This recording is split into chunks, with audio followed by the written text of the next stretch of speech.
Hello and welcome back to the Passion Podcast. Today's episode is with Yvonne, the founder of the Net Exfoliator, a traditional exfoliating tool used in Ghana for many years. Sourced from her homeland, she wanted to bring this bathing tool to the West to introduce more people to the wonderful powers of the traditionally named Sapo. It's hit the market by a storm and has been featured in many publications, including GQ, Stylist, The Sunday Times, The Washington Post, Pure Beauty, Glamour, and Women's Weekly.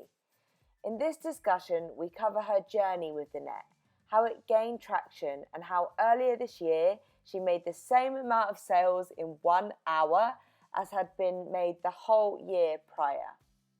We talk all about the importance of supportive partners and reinvesting into your business, as well as how Yvonne manages to balance work, life, and entrepreneurship, as well as several side hustles. She's a true superwoman, and this conversation really was one of my favourites so far. I love Yvonne's way of thinking. Her positive attitude combined with a logical and practical approach makes for a wisdom-packed conversation that I know you're going to love. So without further ado, let's get into the show. Hello, Yvonne. Welcome to the podcast. Thank you so much. Oh, thanks for having me. It's such an honour. How are you? How was your bank holiday? So good. Bank holiday was really good. It was my husband's birthday, so we spent a bit of time at home just chilling. We went out for brunch on Friday, but this weather is such a downer. And you'd think that I'd be used to it by now, having lived in England for a while, but I'm still just like, how is this spring? You're from Australia, am I right? Yes. Yeah, so you're used to nice, beautiful weather, 85% of the year. Really? What drove you to move to England? Well, my husband's half British, so his mum's Aussie, his dad's English. He grew up here. He was born in Australia, but we met in Australia, and we just sort of came because we were like, do you know what, it'd be really, really cool to come to England and travel, and you can't travel in Australia the way you can travel here. Oh, really? Yeah, because we're so far from everything. So for our honeymoon, we did a 4-week honeymoon because we wanted to come all the way over here. So wow. The fact that you can just pop over to France on a long weekend. This is it. Unheard of in Australia. Do you know what I mean? So not right now though. Oh, I know, but hopefully soon. Yeah. Fingers crossed. So yeah, we moved here just because it was a great chance to travel, pursue a few little dreams we had, and just have a bit of fun. And then we thought after 2 years, when my visa runs out, we'll go back. 5 years later, here we still are. Oh, amazing. That actually happened to my old colleague. She was the same. She was just like, I want to go to England and I want to check out, a few of the European cities. And well, actually, she recently moved to Amsterdam, but that was visa stuff. But she's super happy this side of the world. So you always start just as we just thought, it'll just be a bit fun. And then obviously you make friends and you sort of set your life up here. And then all of a sudden you start, I don't know if we're ready to go home or if it's time for this season to end or not. So do you think you'll ever go back to Australia? Probably would, because right now it's fun because it's just me and Izzy. So we've been married for 7 years at the end of this year. Wow. So it's just fun. It's an adventure. We don't have any kids. We don't have any pet. We have no responsibilities. Amazing. Other than your businesses, which are your babies. Exactly, but they're sort of set up so it doesn't matter where in the world we are, we could still run them. Perfect.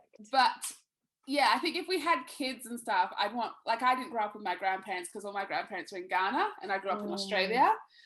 So if we had kids and we're settling down, I'd love to be closer to both of our parents who are in the Middle East and Australia, but hopefully all of them will be in Australia soon. So I think we'd want to go back. Which part of the Middle East? Dubai. Oh, Dubai. Cool. Yes. Yeah, I'm half Egyptian, so no wonder you're so stunning. Oh, stop. No, No, but yeah, I feel that with the family, because yeah, I mean, I'm half Egyptian, half Irish, so all of mum's family, well, mum's family, actually a lot of them like immigrated from, they left Ireland and they kind of dotted everywhere, and then all of my Egyptian side, other than my dad, are still in like their same place in Egypt. Wow. So yeah. So do you speak Arabic? Shwaya, a little bit. Okay. Not nice. really. No. Not do you? No. No, I don't. But I think like just because like my parents have lived in the Middle East, we've been there like 6 times or something like that. So we're quite used to hearing it spoken around us and stuff. But I just think it's such a cool language. Yes, I want to learn. It is on my bucket list of things to do. But right now I'm learning Spanish because I'm actually living in Spain. Yeah, so, amazing. Yeah, so I'm working on that first, one at a time, you know. Yeah, I know, right? There's so much to do, so little time to do it all. I know, literally. I was saying that to you today. Yeah, I had like many. I call them get to dos now, though. It's this like I've rephrased it because absolutely.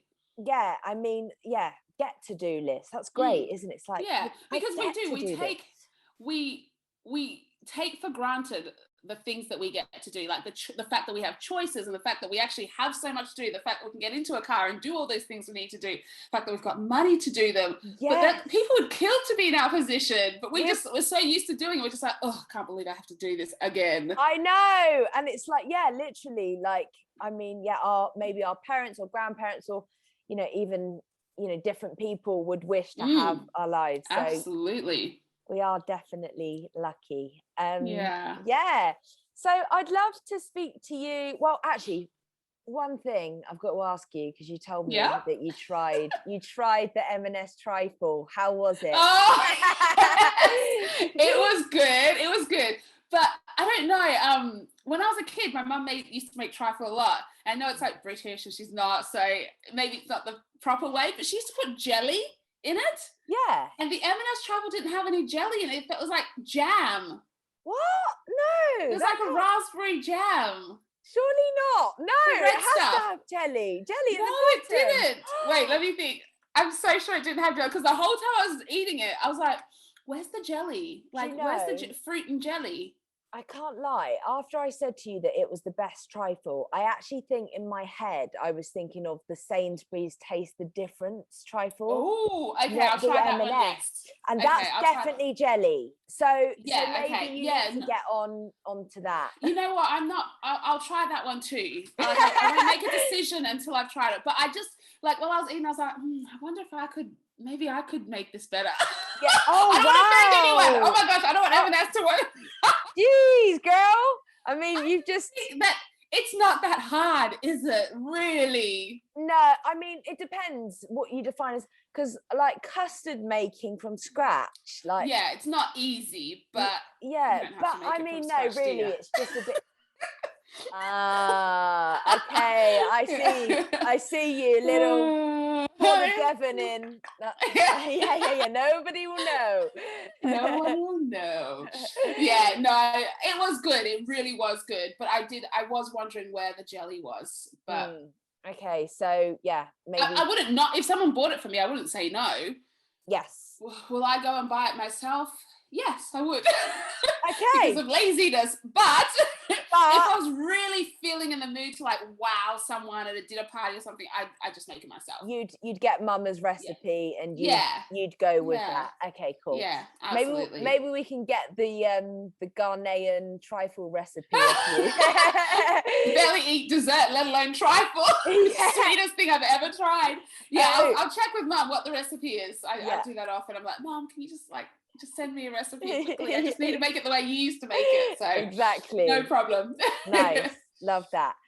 I'd love to learn a little bit more about Net and just about you in general, because as I sort of said to you, this podcast is all about passion and following your dreams and doing the things that makes you happy and lights you up. And I saw you on Lucy's channel and I just I really vibed with your energy there, and I thought you seemed, I mean, you were talking obviously about Net, and it seemed like something that you were super passionate about. And I think I'm really interested in that as well, that you've created a product that is really sort of tied your heritage in some way, because obviously, I'll let you maybe explain what it's all about absolutely. and where it all began. Yeah, so net is an exfoliation sheet. I don't know how else to put it. That's the easiest way to explain it. It's sort of like, you use it essentially just like you use your exfoliation gloves or mitts or the shower puff, but it is a lot more effective than any of those tools. It's the queen of exfoliators. Yes, it is. It is the absolute queen of exfoliators. And it's actually originally from Ghana. So I didn't create the product, but it's something that's been in Ghana for years. So my grandma had one, my mum had one, me and my sisters had one when we were kids. It's just always been a part of the bathing culture in Ghana, but nobody really knows it in the Western world. I've never seen one. No, most people have never seen one before. Even I actually thought when I started, I was like, oh, maybe other Africans would know of it. But none of my African friends who weren't specifically from West Africa had ever heard of it. So yeah, net has been around for ages. And is it actually called a net? No, it's traditionally called a sapper. A sapper. Sapper, yeah. Okay, but cool. I didn't want to have to keep repeating it to people and how to say it. So yes. I was just like, I'm renaming it, I'm rebranding it. We're starting again, sapper. Yeah. Sapper. So we use it in Ghana all the time. It's called a sapper. The word sapper actually means basically a sponge. Initiation, right? Yeah. So I just thought it looks like a net. I like what I was actually listening to a podcast, and it was the girl who started Spanx, and she was like, when you're thinking of a name for your business, keep it short, keep it sharp, keep it sweet. And actually, people have psychologically found that the sound, like the X sound, so usually KS in words, is like people really like it. Like it rolls off our tongue easily. Nice. So for ages, I was trying to find a word that had that like KS or X sound at the end, and I just couldn't. Like nothing seemed to fit. So eventually I went with net because I was like, that is exactly what it is. It is. It's a net exfoliator. Yeah. Yeah. I love it. And so yeah, I just thought if I can't find the word with the X thing in it, then just make sure that's branded so people know exactly what it is. It does what it says. It just it explains the whole product. So I ended up going with net exfoliator. But yeah, it's been around for generations, literally. But nobody had actually introduced it to the Western world per se. So I thought, then mum showed me something, and she's like, actually, look at what this girl is doing. And I was like, oh no, somebody's already brought it out. I can't bring it out as well. Okay. And so I was telling my husband, and he didn't even bat an eyelid. He barely even looked at me. He was just like, Audi, Toyota, Mercedes. And I was like, okay, I get it. He's like, if you are going to let someone else having done it stop you, then if that was the car industry, we'd only have one type of car to this day. How boring would that be? Exactly. Everyone driving around in an old battered Toyota. Same car. Yeah. So yeah, he actually really encouraged me to do it. But then like the usual, you can always find an excuse as to why you can't start it. I was like, I'm too busy with work or this or that or this. And then for my 30th birthday, it was, I think a lot of time it comes down to money, doesn't it? You're just like, I have to take it out of my savings to start this business, and this huge expense to start business and stuff. And on my 30th birthday, my parents gave me some money because they couldn't come over to be with me. Both my parents and my sisters actually. And so I took part of that money, did what every mature 30-year-old woman does, bought a designer handbag, and then realized that, you know what, I have no excuses left. I have the money there. I can either use it to go on a holiday, or I can start this business. I can put my money where my mouth is and actually start the business. Incredible. So my birthday was in June. In August, I started everything, and I set myself a launch date of December 2019. I was like, I don't care what happens. On the 1st of December 2019, I am launching this business. And I told a few friends that it was like I couldn't back out, like sort of to hold me accountable. And yeah, I just did it. 1st of December, we launched. You did. So 1st of December 2019. Yep. So from August 2019 until 1st December 2019. Yep. Gave myself 4 or 5 months to launch. That was it. Since then, as you probably won't do it, I'll big you up. You've been featured in GQ, The Stylist, The Sunday Times, Washington Post, Pure Beauty, Glamour, Women's Weekly. Yeah. How has all of this happened? What does that journey look like? Do you work with PR? How does that process work? Well, actually, for the first year, I didn't. So from December 2019, when we launched, all the way until December 2020, we just had like a slow, steady sale. So it was mostly just family and friends buying. You know, when like family and friends love you and they're just like, poor thing, let's support her. So most of my sales were that. Sorry, what were you saying? My auntie, every week that I release my new podcast, I get a nice long message from my auntie like, it was amazing, Sarah. I'm like, thanks, Nor. Like you need that. Your friends and family, they're the core. They've got to like bring you up, and then absolutely. One of my best friends, Julia, she lives in Perth, in Western Australia. She actually bought the first net, and I was like, even to this, I'm like, I was sat on the train. I just launched that morning. I was going out for breakfast afterwards, sat on the train, and I saw my first sale come through, and I cried on the train. Oh, yes. So, and that was Jules. So I've always been like, one day, Jules is going to get something to like commemorate that she gave me my first sale. I don't know what it is yet, but one day. Yeah.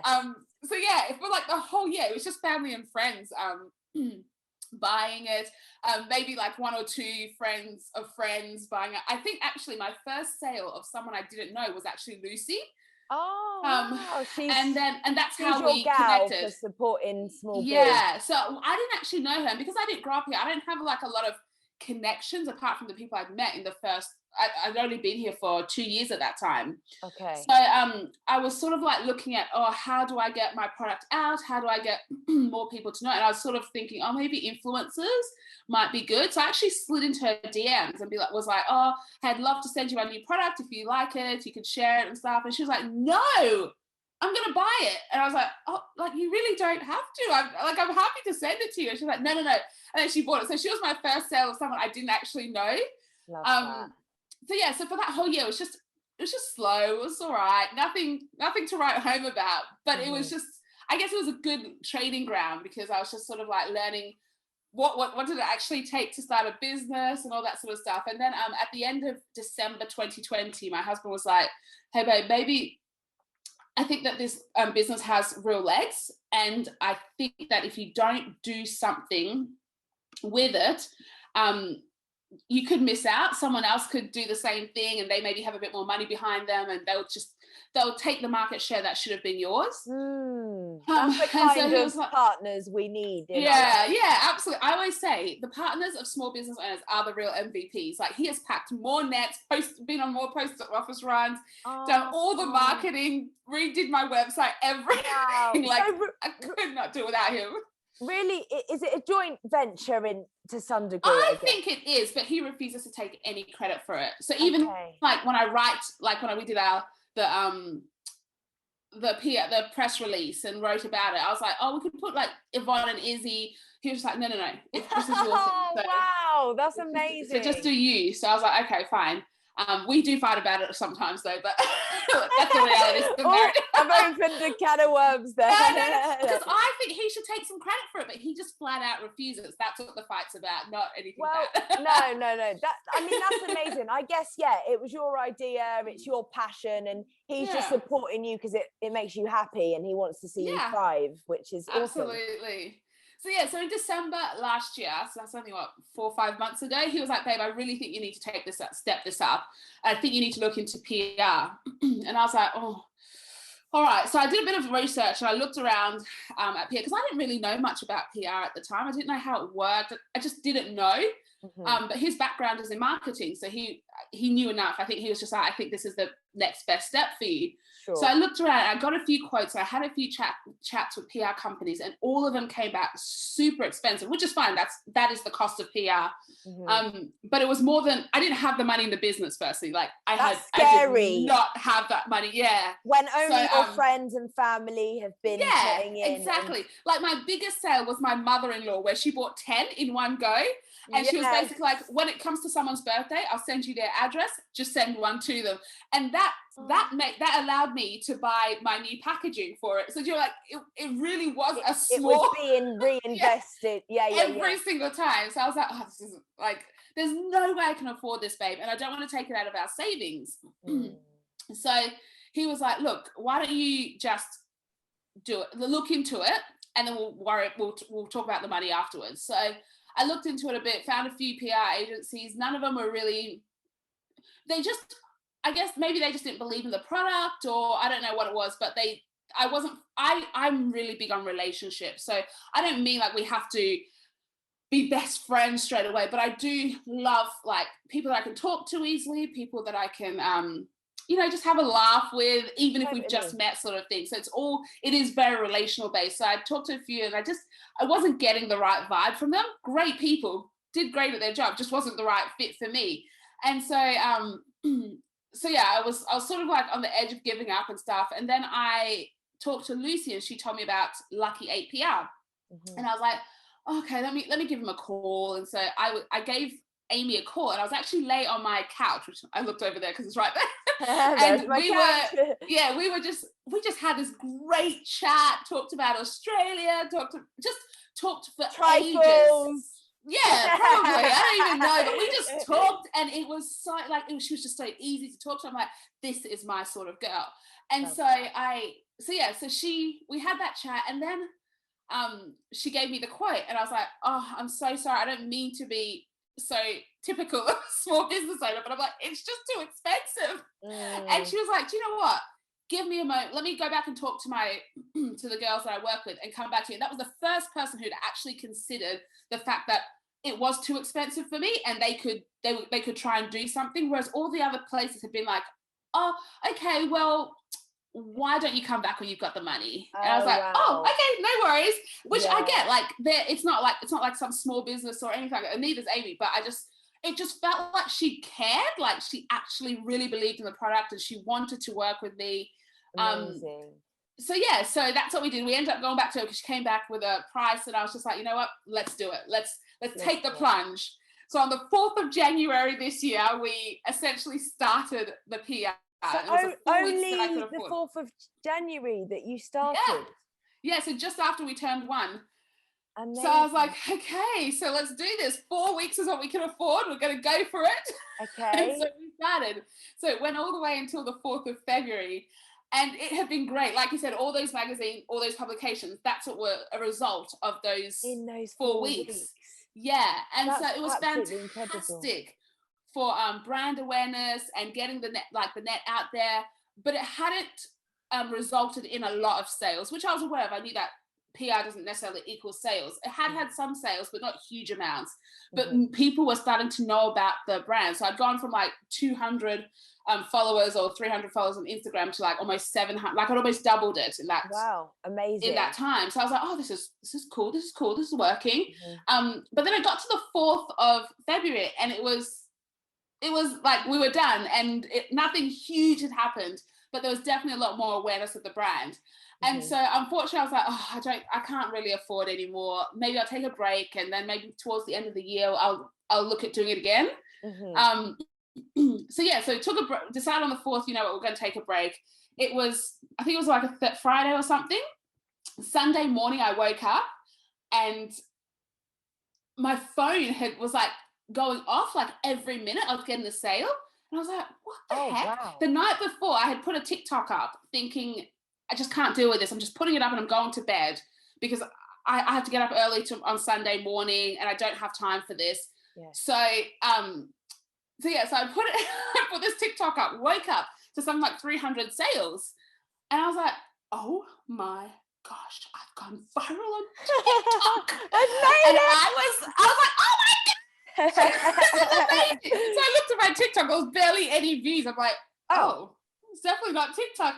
And then like Amy, the from Lucky 8 called me, and she's like, Yvonne, have you heard?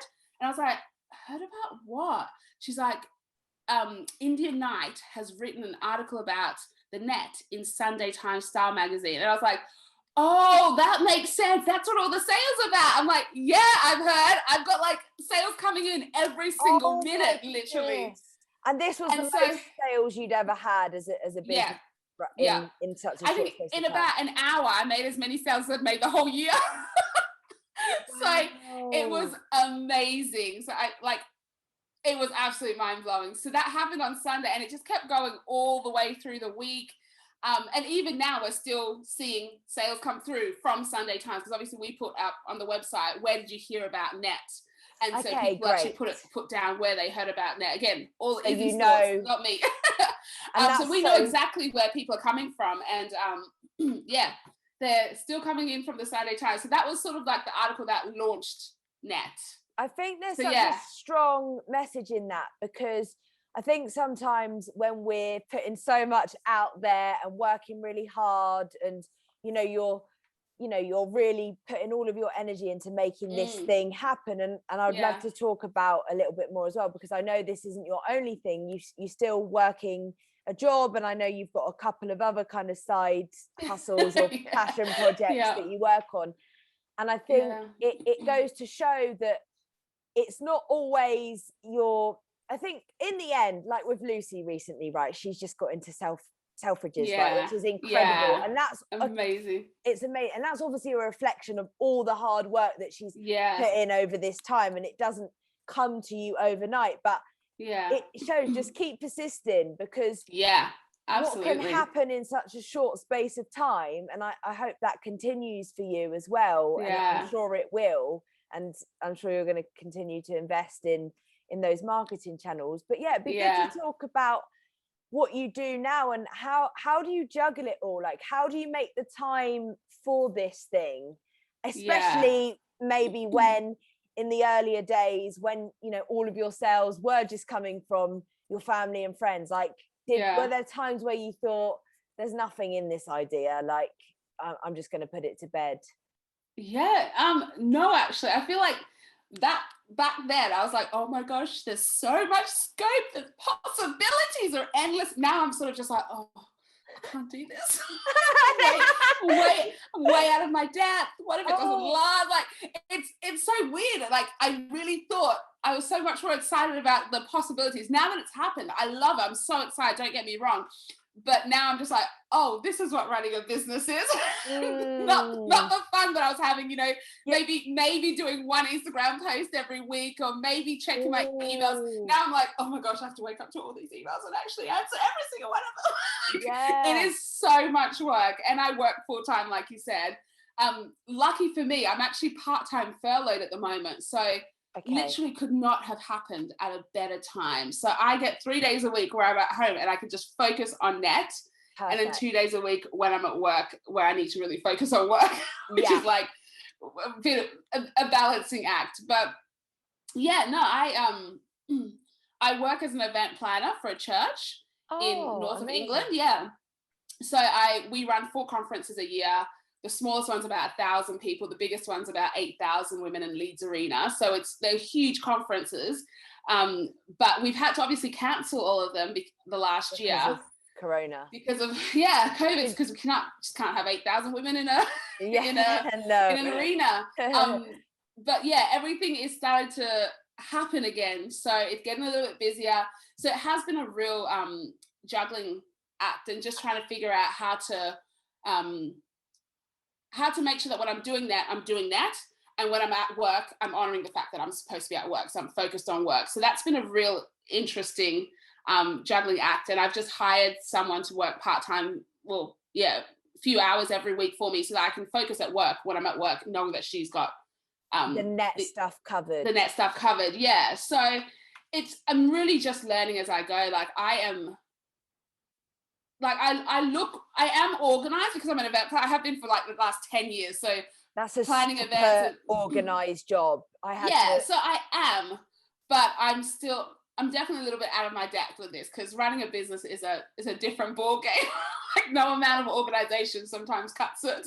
So but that's, I think, so like refreshing to hear, especially for people listening to this who perhaps want to start their own product-based business, or any kind of passion project in any way, that everyone who embarks on this journey, I think I definitely had this preconception before of, you know, people doing the things that they loved. Like they had it all sussed out. They, you know, the biggest joke, isn't it? They know what they're doing. They've got all the support they need and all of those things. But that's the common theme that I've seen in this podcast. Like, and you know, Lucy's podcast is named very aptly for that. Like, we're all winging it, right? And everyone's just trying to learn a bit from this person, a bit from this person. That's why I love podcasts and conversations, because you get to learn from other people on those similar paths to you. Yeah, absolutely. I think like that's, if like you're saying, that's a really big thing to take away. It's like nobody, like very few people really know what they're doing. We're all just learning as we're going along. So if that's making like people feel intimidated, could never, because they just seem to have it. Nobody has it. Yeah, no one has it, girl. Just trying to figure it out. Like when the article happened, went live, I got something like almost 1,000 sales in a matter of a month. And I had about 25 pieces of stock in the country. So like, and they come from Ghana. They come from Ghana, yeah. And obviously my packaging is all made here down in Dorset, but it all had to be made. So like I have never been so anxious in my life. Like I lost sleep because obviously people were buying, and because obviously there was a bit of momentum, I didn't want to shut the website down because I was like, you can't just lose this sort of, you can't just shut down this sort of momentum. Well, actually my husband was like, you cannot shut it down. I was like, shut it down. So we did get to a point where we had to put sold out and tell people that we'll be back in stock soon and all this stuff. But I was genuinely like so anxious for about 4 weeks because people were waiting for their product and I had no stock in the country. And then obviously I placed my order and it was meant to come in 5 days. It took almost 3.5 weeks to end up getting all the stock. But then because of the time with the getting the packaging made, because all the packaging is custom made specifically for Net, that there was also a bit of a time, like a difference in time between that getting made and the stock arriving. So it took me almost 7 weeks to fulfill all the orders. Oh my goodness. It wasn't like, there was nothing smooth about it. Yes. There was nothing, this is not a smooth process. I was genuinely totally winging. I had no idea what I was doing, but it worked out. And like, I think the important thing, like I kept in touch with all my customers, like literally sent an email every week to update them where we are. Oh, it's sat in customs now. Oh, don't worry, they've just arrived. We're packing them this week. They'll be in the post to you by the end of the week. I kept them informed every single step of the way. But we just had to learn. Yeah, I was going to say, would you say that's an important thing when dealing with, you know, a product-based business, to make sure to keep your customers kind of informed and in the loop when you face those kind of challenges? Because I feel like, even like when I order, let's say an Uber Eats, right? And it's going to be late. I'm like, I'm so angry if it's not there at the time. But if they just like send me a little notification that's like, oh, you're going to be 10 minutes late, you're like, oh, okay, like I'll do something else in that time. Yeah, totally agree. Like I am so big on customer service. Like I will go, if I go, like I know it's very American to tip, but if the service is great, I will absolutely tip. Like it means so much to me that you would appreciate my custom. And so that's essentially what I wanted people who bought the Net to feel. It's like, you don't understand how much this means to me that you've bought this. Like you've literally made my dreams come true, but I just don't have your stuff right now. I just want to keep you updated. Where do you think that comes from, that kind of gratitude within you for that custom? That's a good question. I've never really thought about it. Yeah, I don't know. Like, I mean, maybe it comes from, I'm a Christian. So like, for me, like a lot of, I just always think that everything I am, like everything I have is a gift from God. So nothing is just because I'm great at it or that I managed to make it happen. It's all a gift. And so there is that sense of the foundation of what I believe. Everything you do. There has to be gratitude. Like nothing is because you're great or because you deserve it. It's just because of like the goodness of God. And so I'm always grateful for that. So I think that just transpires in other areas of my life. It's like, I just don't think, like, you serving me at a restaurant, you could absolutely just drop my food off and walk away. But like, you don't owe me anything per se. You don't own the restaurant. You're just working there. You're just getting paid a wage. But the fact that you actually take the time to say hello, to tell me about the menu, to educate yourself so you can share that knowledge with me. Like, I think that is worth being thankful for, being grateful for, because I've been to restaurants where people don't care. Do you know what I mean? Like, completely. So, and it changes your whole experience, right? Like, the food isn't as tasty. You don't enjoy your conversation as much because there's this hostile environment. So I just think with everything, there's like, I'm personally quite like I'll be very I'm so thankful, I'm so glad, like I'm so appreciative of the fact that you're doing this or whatever. So I just always want my customers to feel like that. Like, you don't have to spend your money with me. Like, you can absolutely go spend it anywhere else. But you've chosen to spend it with me. Like, how can I not be grateful for that? Totally. So like you were saying before, I have another business where I make resin jewelry, and it's just like a little fun thing. It's more of a way to like release my creative energy. I was going to say, get a bit crafty with the hand. Yeah. So I'm wearing some of my earrings at the moment. Oh, gorgeous. Oh, I love them. Is it like sort of a half sun? Yeah. So like one of the things that I do with every order is that it comes with a free pair of little studs. And I just do that. And there's a little card on it at the back that says, "Thank you so much for purchasing from blank canvas. I know you could have spent your money anywhere else, but you've chosen to spend with me. So here's a little gift to say thank you." I just think that we take for granted the fact that people don't have to do anything that they do for us, whether it's our parents, our friends, our siblings, our partners. People don't have to, you and I don't have to do anything we do for anyone. But we choose to do it because either we care or because they're human, and we're like, you try to do the right thing. And so whenever someone does that for me, I'm just like, well, of course I'm grateful. Like, you didn't have to. Yeah, totally. And that pays off, I think, as well, because you know, if your customer receives that experience, they're likely, I'm sure, to recommend you to a friend or to purchase from you again. And like you said, there's no qualms if they don't, and they don't have to. But I definitely think that goes a long way. And that's the beautiful thing about small business. I think when you shop from small businesses, you always get that kind of personal touch, because the business owner, they care, they want you to. Whereas absolutely. When it's sort of so detached, employees can tend to not be as sort of tied to the vision of the business in that way. I really want, I need to get myself a net. I like the green, the dark. It's a good color. It's a good color. It's strong. I love the color choices. Absolutely. Well, I really wanted it to be colors that look good in people's bathrooms, because like, you know, the shower puffs, you get like bright pink and like orange. I'm just like, who disgusting wants that in their bathroom? Well, so much, especially in England, where people tend to like buy a place and then renovate it. It's not as common at home, like we tend to, because we have a lot of new builds.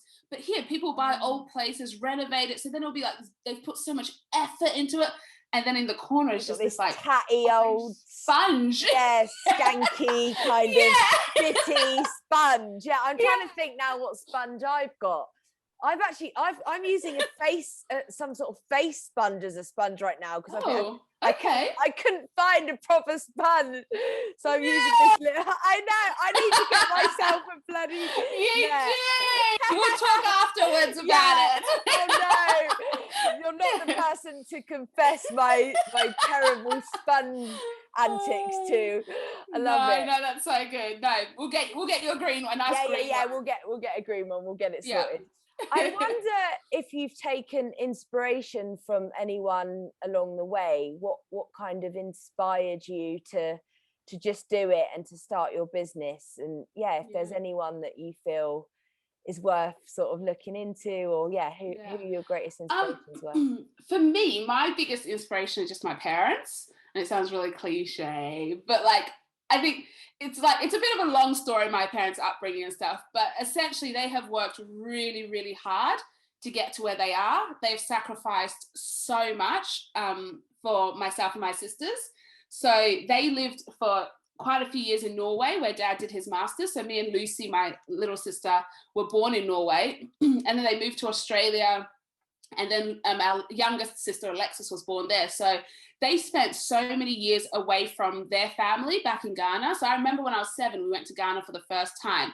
And there's this image that I can't get out of my head since 7 years old. And I don't remember anything else from 7 years old. Yeah. But I remember when we landed at the airport, my dad's little sister, my Auntie Faustina, came running in the airport, and she threw herself on my dad. I remember my dad grabbing her and spinning her around.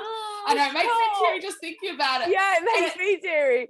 And like my mum, like seeing her mum again. And I remember these images so clearly. And it obviously meant nothing to me as a kid, but now as an adult living away from my family, I realized like the sacrifice my parents made so that me and my sisters could have the life that we have. Because I don't think that we would have the opportunities that we have today if we'd grown up in Ghana. Like, I'm not saying it's impossible, because people have grown up in Ghana and done amazing things.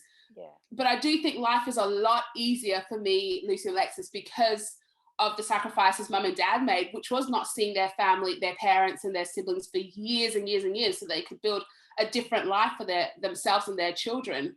So to be completely honest, every time, like whenever I think about what I'm doing or where I want this to go, or anytime it gets a little bit, you're like, oh, I can't do this anymore. Let's just I'm just like, are you kidding me, Yvonne?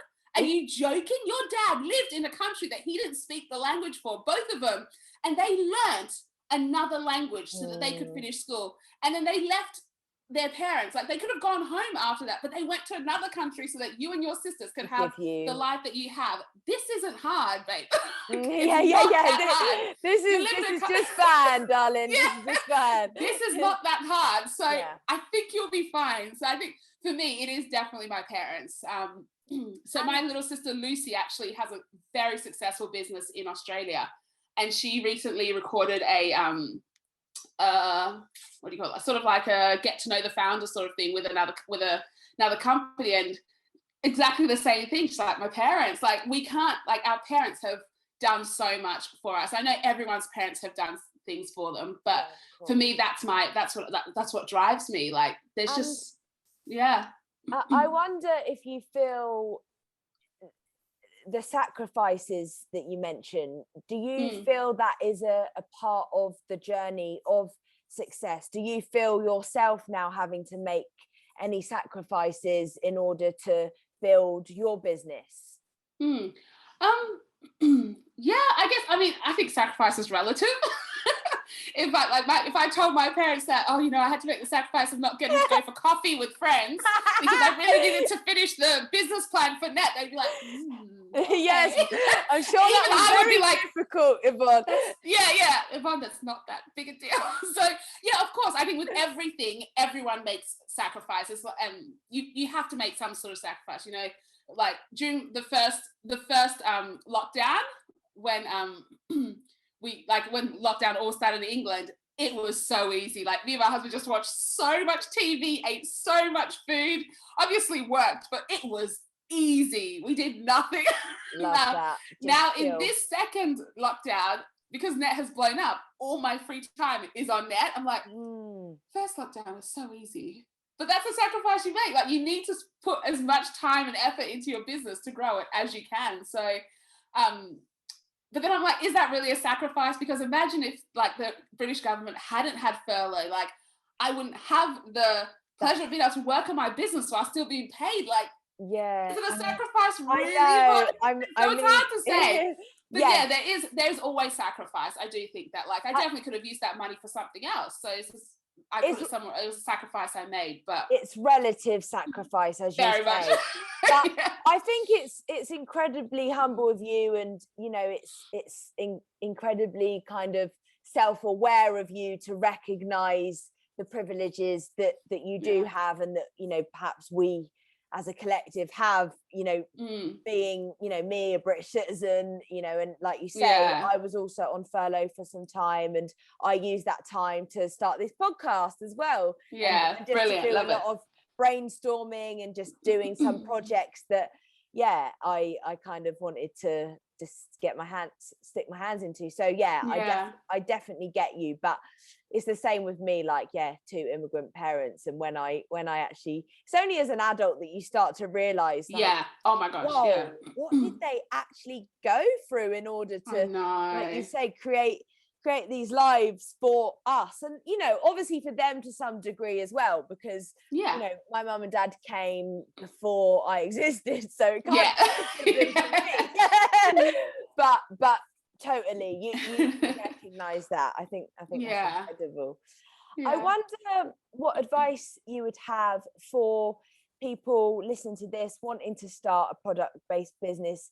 Anything you've learned in your sort of couple of years of running, maybe some stuff that you'd go back and change. Had you started? I think definitely I was actually writing an interview this afternoon. I think one of the big things I always say when people ask this question is just start. Like, I hear a lot of people say, I want to start, but you know, I'm a bit of a perfectionist, so I'm just struggling to like be happy with what I've created. I'm allergic to that word, sweetheart now. Like, I'm like, that's not a badge of honor, firstly. Secondly, being a perfectionist is a completely unreachable goal, because nothing is perfect. So if you're waiting for the things to be perfect before you start, then just throw in the towel now, because it's never going to get to that point. Wait till your deathbed, honey. Instead, work towards excellence. So I'm always like, do the best you can now. Is it excellent for now? Yeah. Could it be better? Always. I think things can always be better. But are you like, have you put 100% into what it is that you're about to present? And if you have, just put it out there. Put it out there. And like, as time goes, you can develop it and it can be better. When I started Net, you can, like, if you scroll down far enough on my Instagram, you'll see my first packaging. I hated it. But what it actually is... Did you hate it at the time? I wasn't happy with it, no. Okay. But I knew that it was what I could afford. It didn't look awful. It just didn't look good either. Okay. And yeah, there was also like it made my postage increase in price and all that sort of stuff. So I knew it wasn't the best option, but it was what I could afford. The bags that I have now, I couldn't have. I had to wait until my mother-in-law did that big order. And then all of a sudden I had money to make those. Yay, mother-in-law. Get those brownie points in, girl. I see what you're doing. I'm joking. So like but I didn't, like, even my website, I wasn't super happy with it. My husband fixed it a few months later for me, but it was the best that I could do, because I am not a creative. I'm not a creative. I studied accounting and finance. I'm a numbers person. Like, wow, that's what I do well. I'm into logistics. You give me an idea, I can make it happen. The creative side of it, it's just not me. Like, I'm not great at it. So what I put out there wasn't the best thing in the world, but it was enough to get the ball rolling. You have to start to like build momentum, don't you? Totally. So, and then you can iterate and like you say, the process.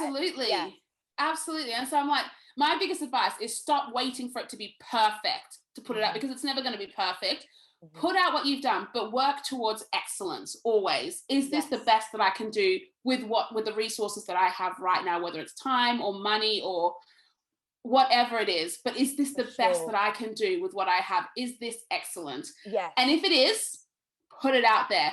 As you go, as you get more money, as you get more experience, as you make more contacts, you can make it better. And I think that's so huge as well. That's what I'm realizing, is that I think we all think that everyone is a one-man band and they've made this incredible product or podcast or whatever it might be, whatever project you're working on, all by themselves. But actually, they probably, came up with the seed themselves. But I've got experience from the startup world, and I saw the company that I worked at grow from 20 employees to 200, and what you see is that the idea, great, incredible, all kudos to the founders for coming up with that. But in order for something to really get some wheels on it and become what all of the successful and products that we that we admire, it needs Yeah. a team. It needs Yeah,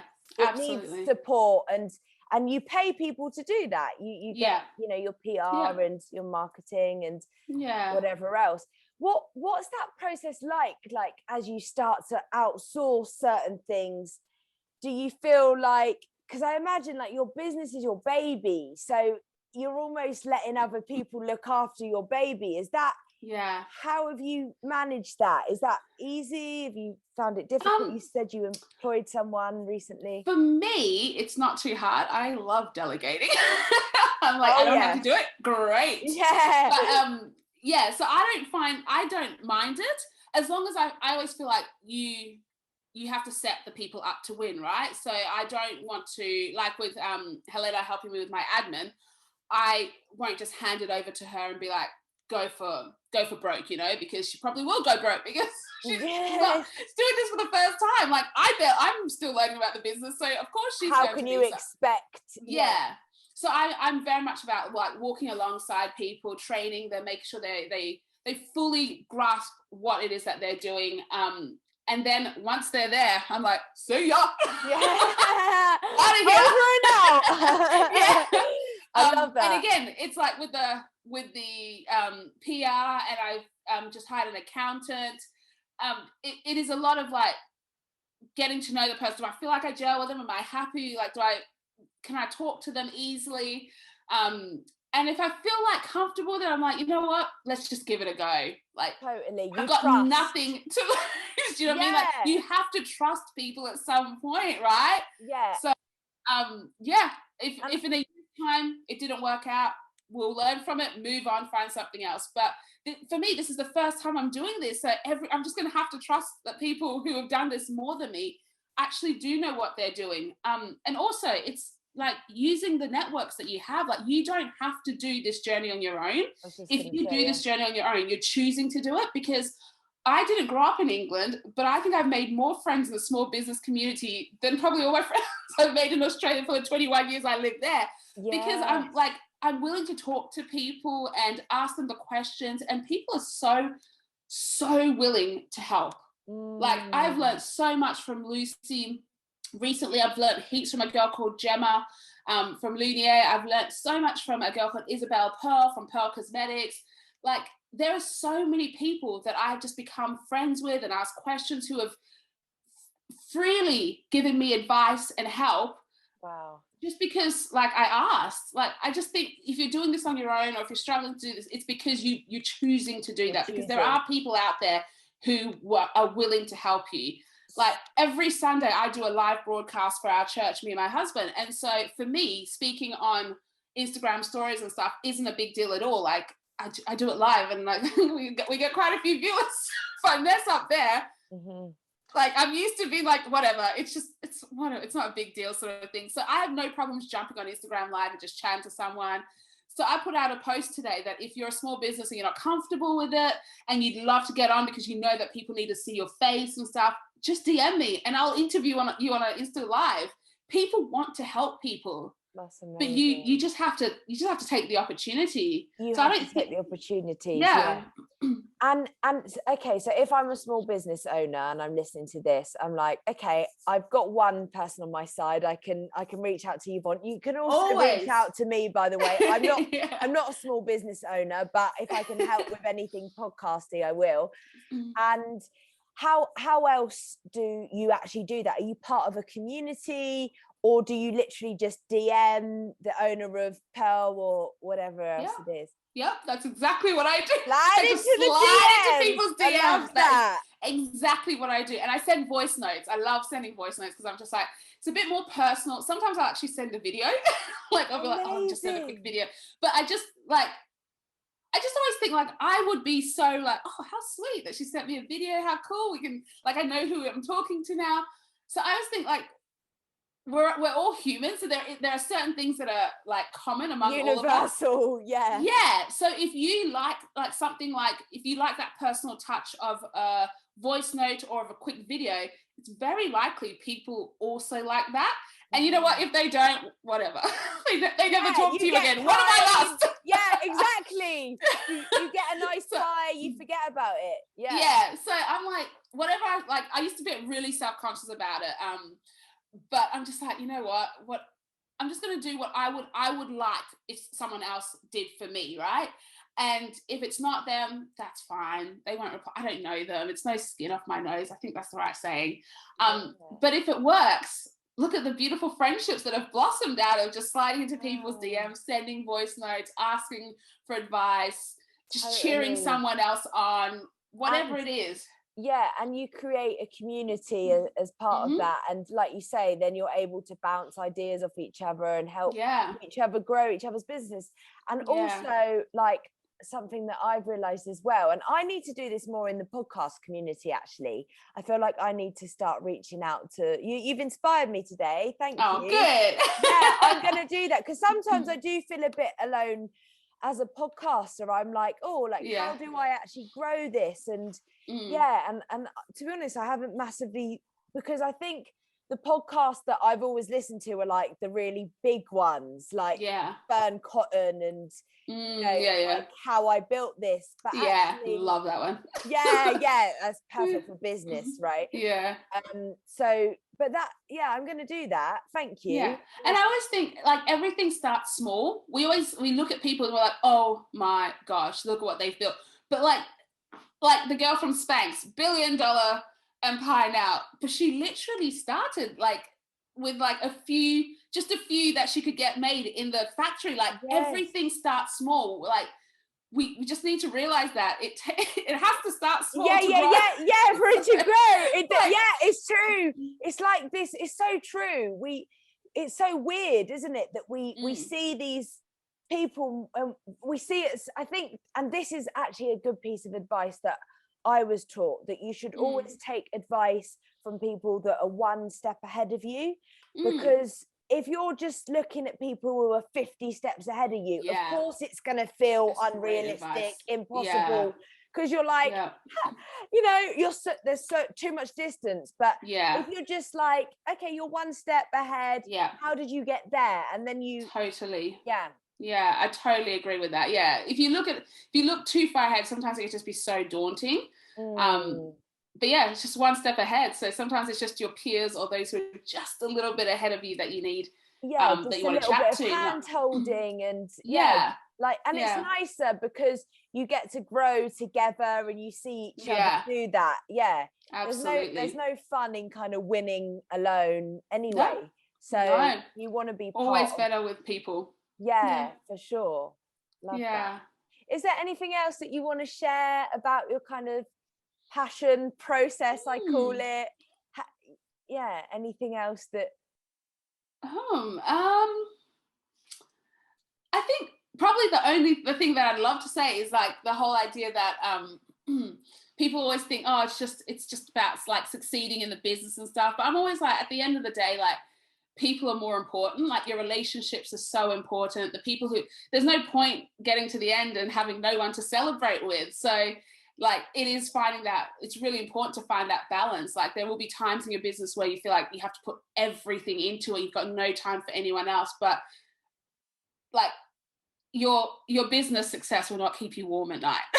Like, like, it won't be there as a shoulder for you to cry on, or it won't be there to celebrate with you. None of that. Like, people are the most important thing. So as you grow and as your business grows and stuff, just remember at the forefront of it all, like, people are so much more important than your relationships are the most important things. I one of the questions I answered today, this interview, was what is your definition of success?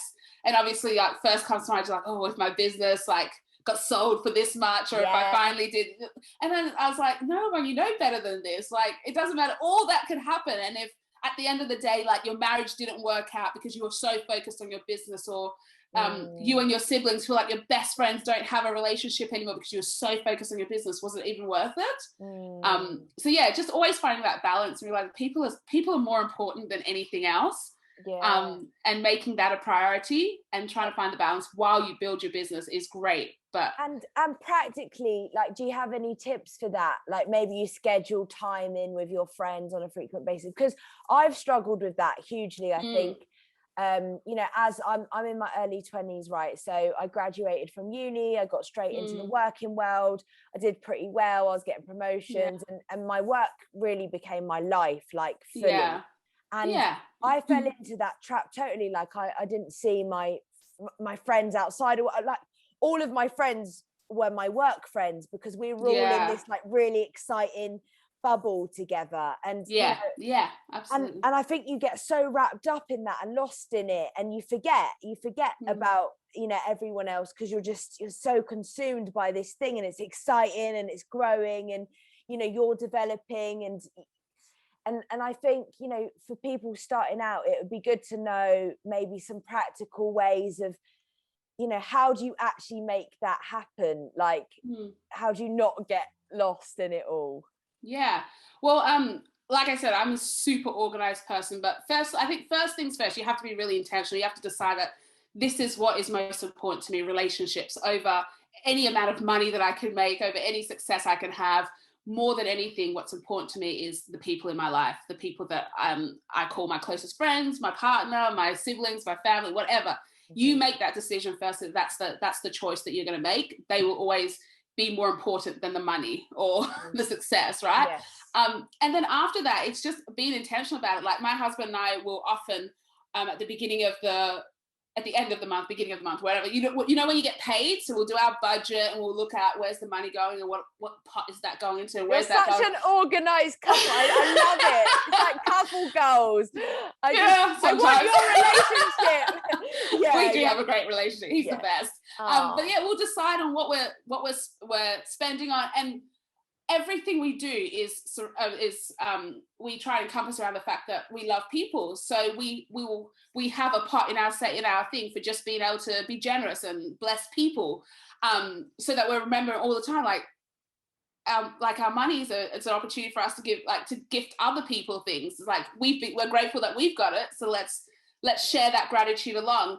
Or we'll look at our calendar and we'll be like, okay, so of these 4 weeks, let's make sure we see this couple, like our 3 closest friends, at least once a month or something. And so we'll text them all on that same day.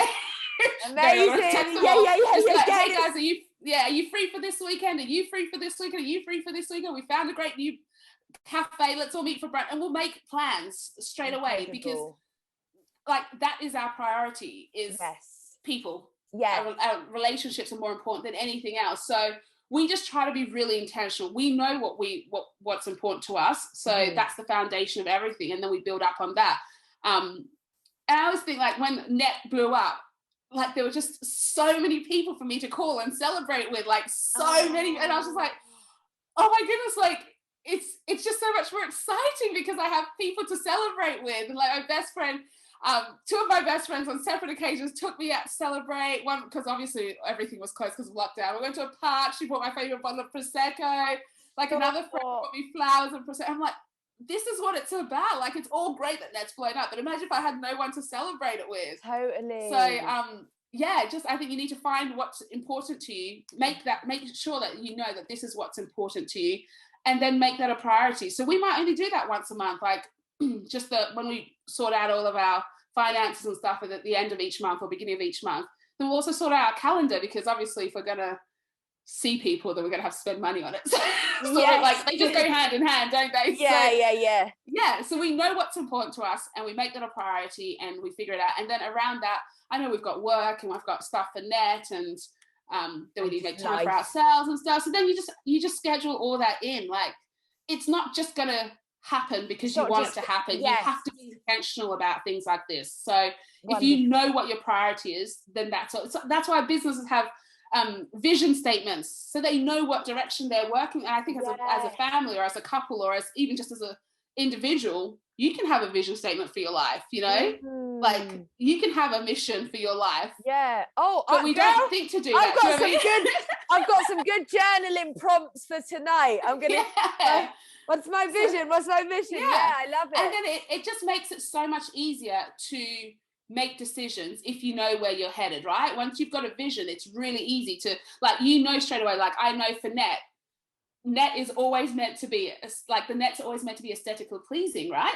So if someone tells me, hey babe, you should add fluoro pink to your collection, I'm like, hell no, because the vision for Net is that it's aesthetically pleasing, and I don't find that aesthetically pleasing. I can't lie, girl. I'd love a bit of fluoro pink. I know some people would love it, but for me, I'm like, I know my vision for net. So no, it's very clear. No, it's very clear, yeah. It's elegant. It's classy. Yeah. It's I mean, my dream is Harrods. Oh. Can I see Harrods, fluoro pink in Harrods? No. So we just don't go there, right? So it's not that it can't be there or someone else couldn't do it. Yeah, you go do that, honey. Yeah, the vision for mine. And so I think that's the case with our lives in general, is that the same way you build your podcast, you know exactly what you're looking for. You know the sort of people you're looking for because you have a clear vision for the Passion podcast. You have such a clear vision for it. Yeah. So I don't understand why, for the same thing with our lives, we can't have a clear vision for what we're meant to be doing, heading. And where we're headed. Yeah. I mean, because it's easy to say no to going raving on a Thursday night when it doesn't serve the vision or the purpose that you're working towards. Oh, this is such a life lesson for me.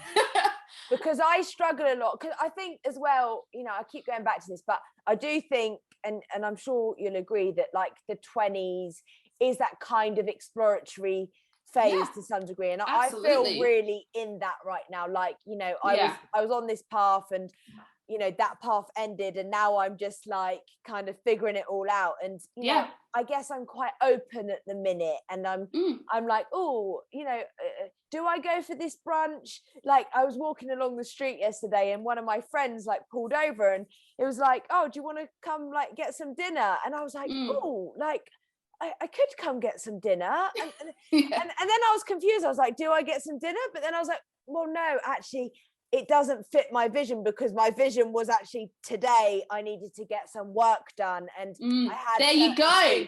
Yeah, there you go. Yeah. It made the decision so obvious. Like, yeah, I could, but I know exactly what I need to achieve tomorrow. Yes. And this doesn't serve me achieving that tomorrow. Achieving that. And I'm going to feel rubbish, really. Yeah. And that's so helpful. And I'm not saying there's no room for flexibility because obviously life is uncertain. You can't choose. And again, like that whole thing you said about, well, I'm in my 20s, absolutely. Like there's a time where you're just trying to figure things out. And so I'm not saying that you have to have this hard black and white, like this is what we do and this is only what we like. It's vision for our life has like sort of like evolved over the 10 years we've been together. I mean, so like, it's not like the last year, right? That threw a spanner has for all changed of us. a little bit and everything. Like there is some fluidity, there's some flexibility and stuff. But in general, we know what's important to us. We know where we're headed. We know what legacy we want to leave. We know what direction we want to move in. Which makes it easier to say yes and no to certain things in our life.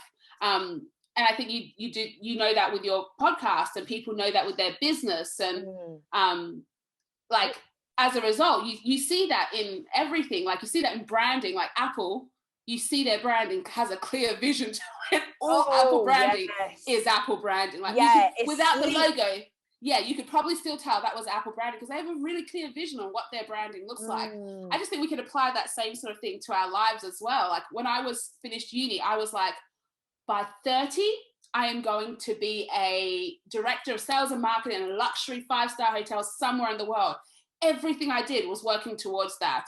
Like you couldn't tell me to go and do that because that would be better for my career. Because no, I know where I'm heading. Totally. And even though that changed when we moved to England and stuff, it's the fact that during that time I knew exactly where I was going and what I was working towards. Obviously there's flexibility because I ended up in England, not working in corporate anymore, but it's just nice to know. I think it's always really healthy to know where you're headed and what you want out of it.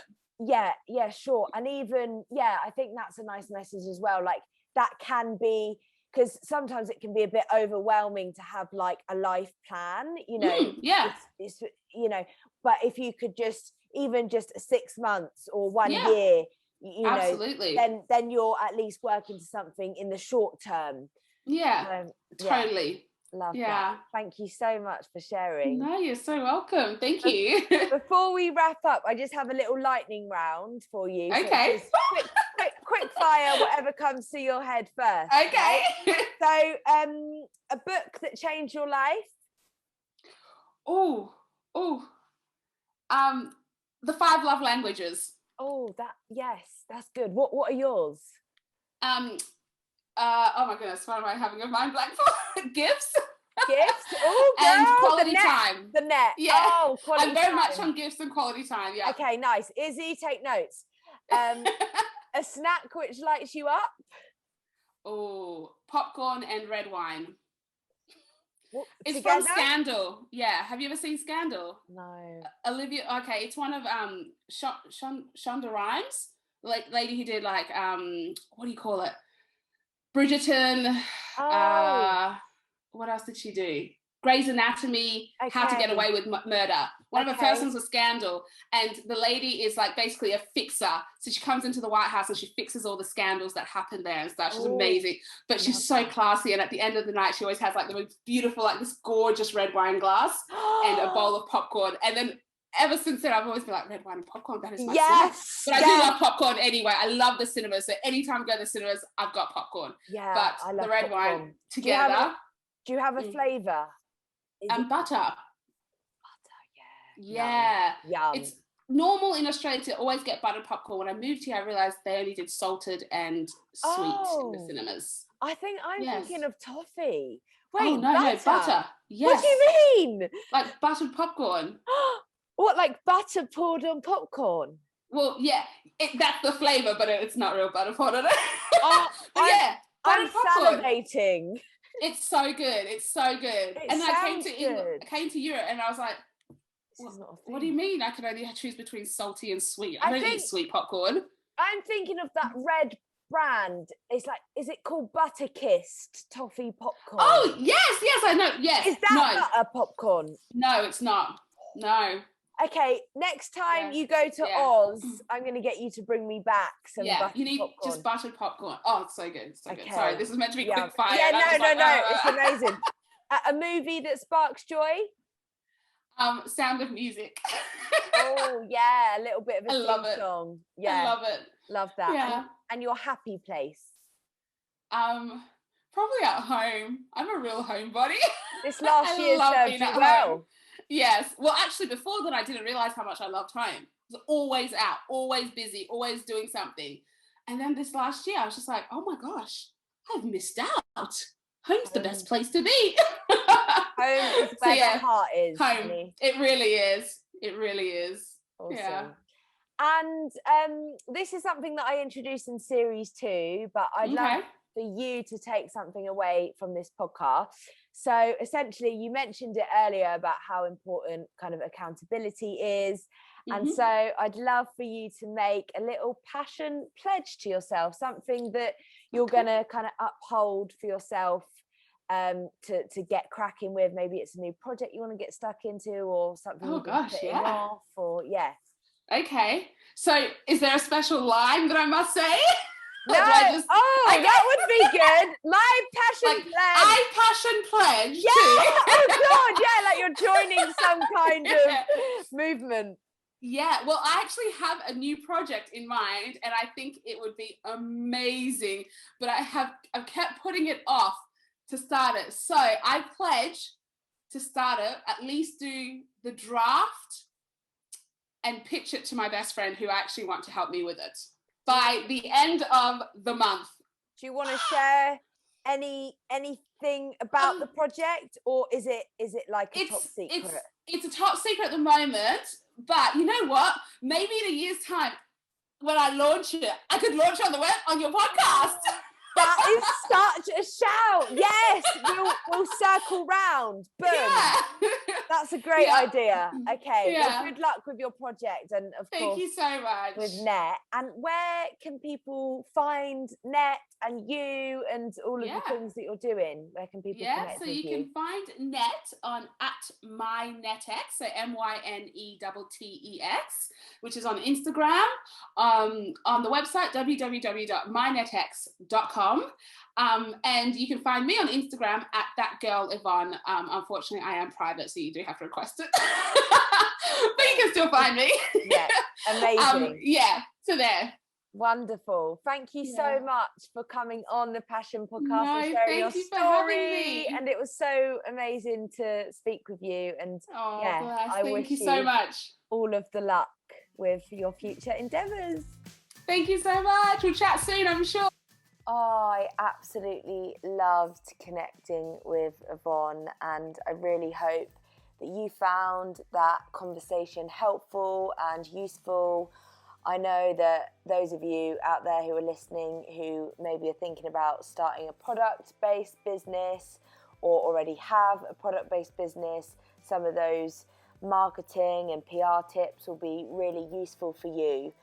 And for me, it was just really great to listen to the way she views things, and especially around creating that vision statement for your life. That's something that I definitely am going to implement and work towards, because I think it's so important to know where you're heading, right? Because that means that you're able to kind of plan effectively for whatever it is that you want to achieve in your life. So we have our final episode of Series 2 next week with my lovely mentor, Rupert. And that one is going to be amazing. We speak about mentorship. We even get into existential conversations. And yeah, we work a few things out through that podcast. So it's a really good one.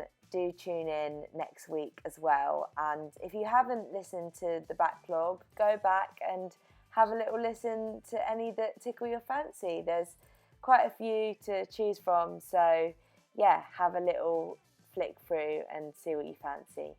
Thank you so much for listening, and I'll catch you next week. Bye-bye.